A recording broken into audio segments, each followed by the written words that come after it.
One Hen by Katie Smith Milway, illustrated by Eugenie Fernandez.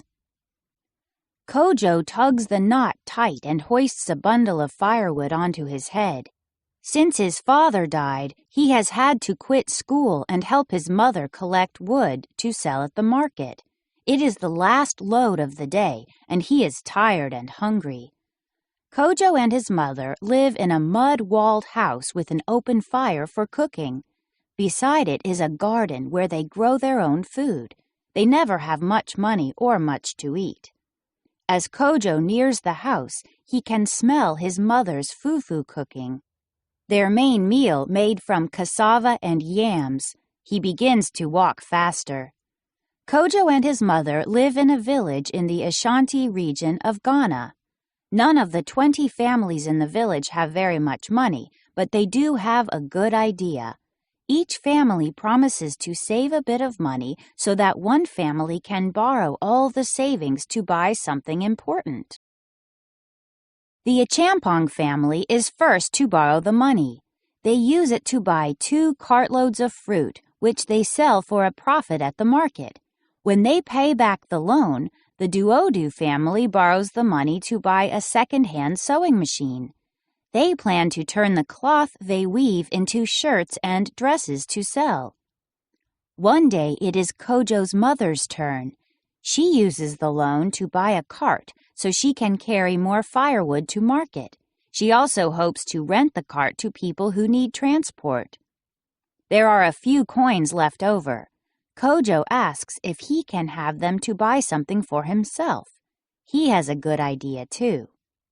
Kojo's idea is to buy a hen. He and his mother will eat some of the eggs it lays and sell the rest at the market. There is a farmer in a neighboring village with many hens, and Kojo will ask to buy one.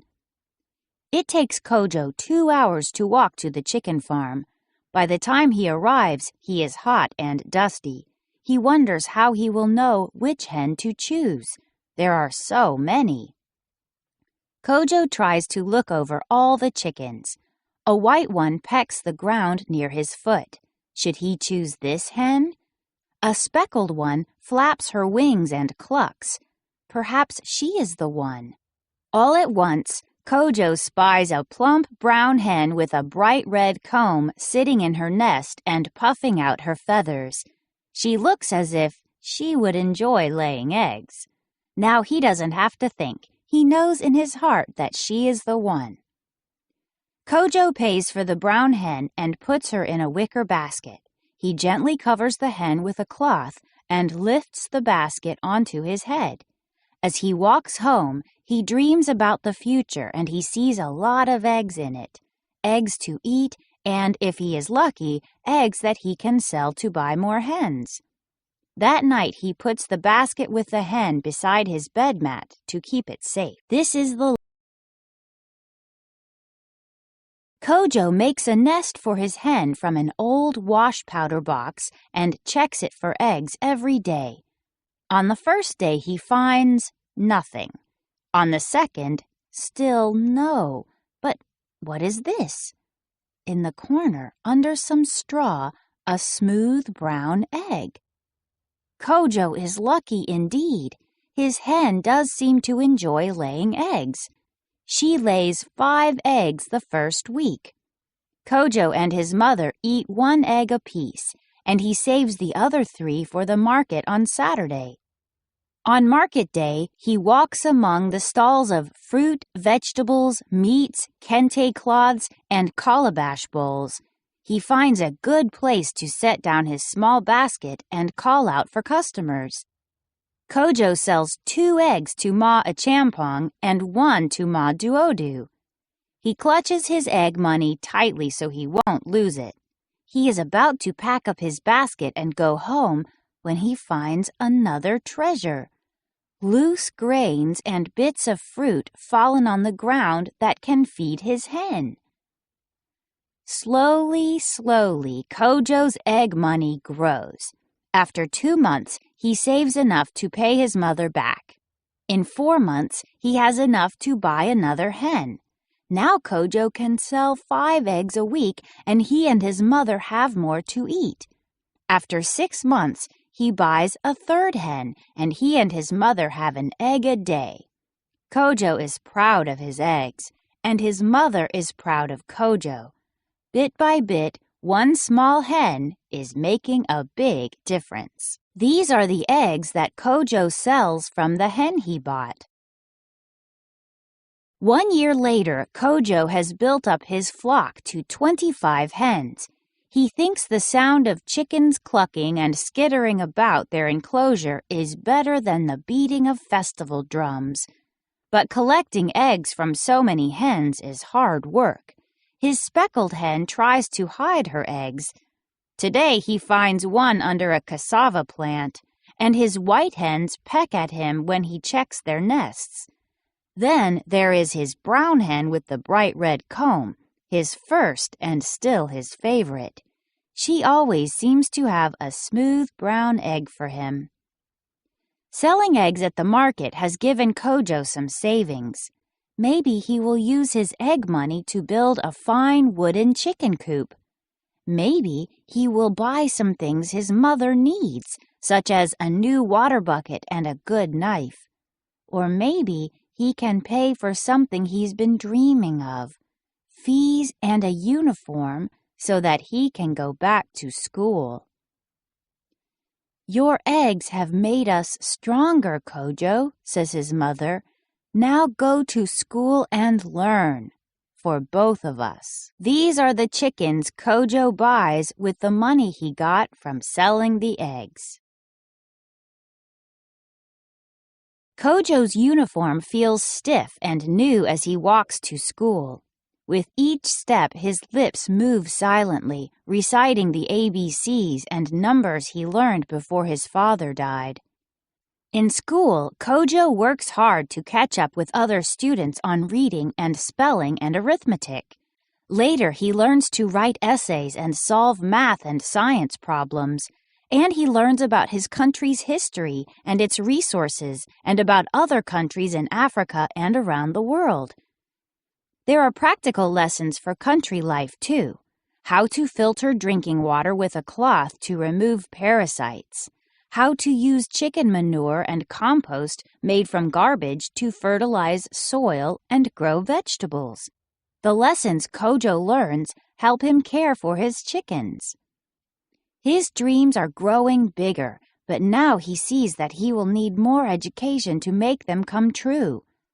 Kojo studies even harder and wins a scholarship to an agricultural college to learn more about farming.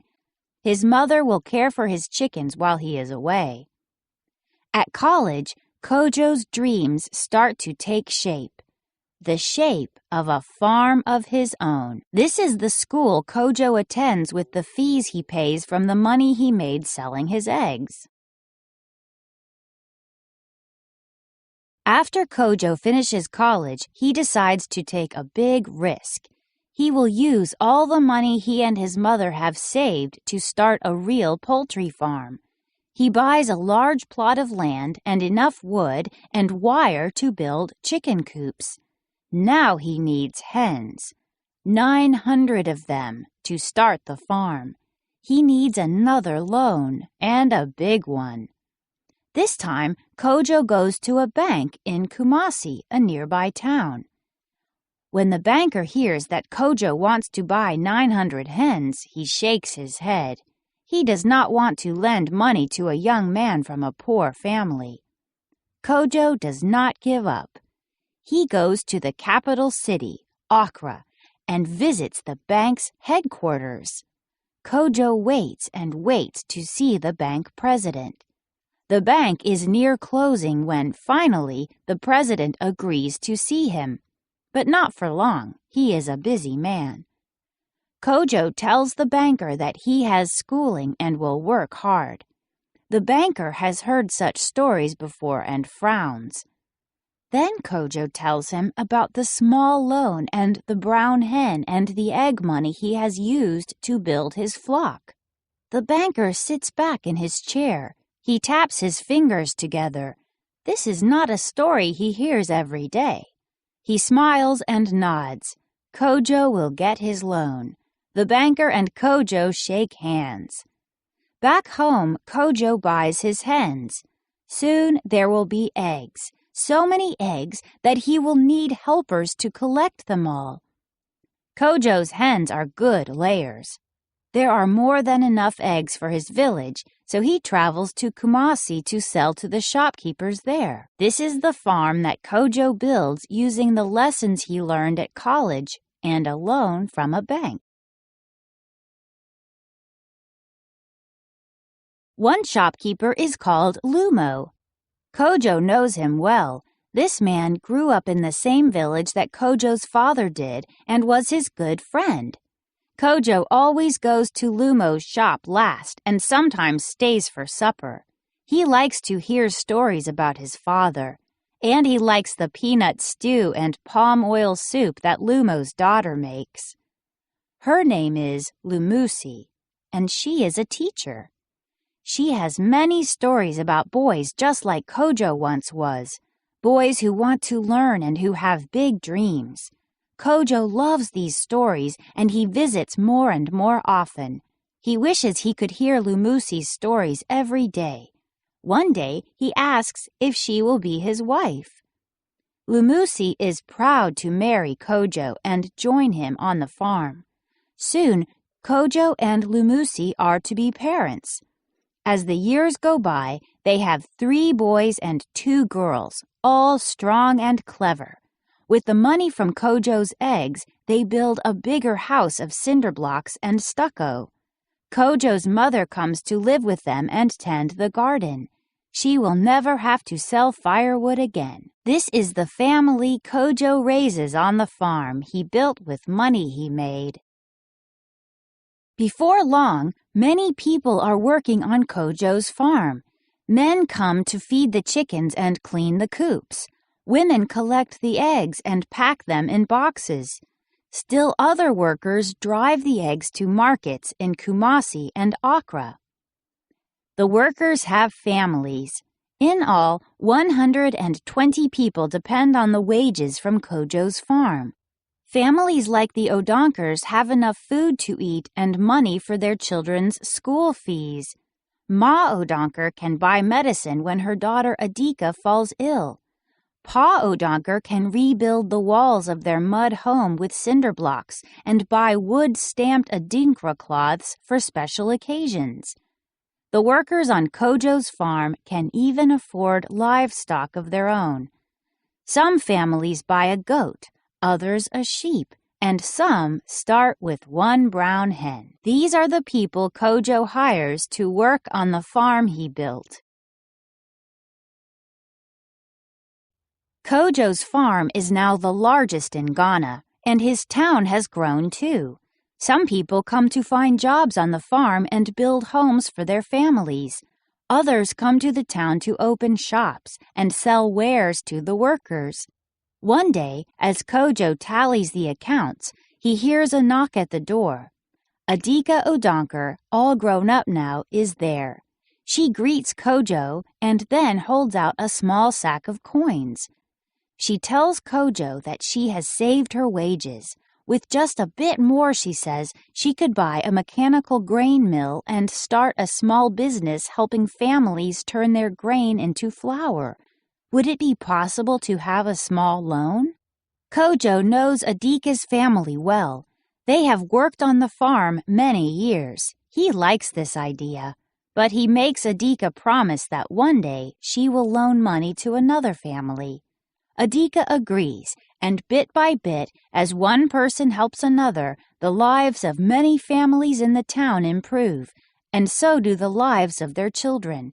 More children have enough to eat, more children go to school, and more children are healthy. This is the town that grows as Kojo sells his eggs and pays his workers.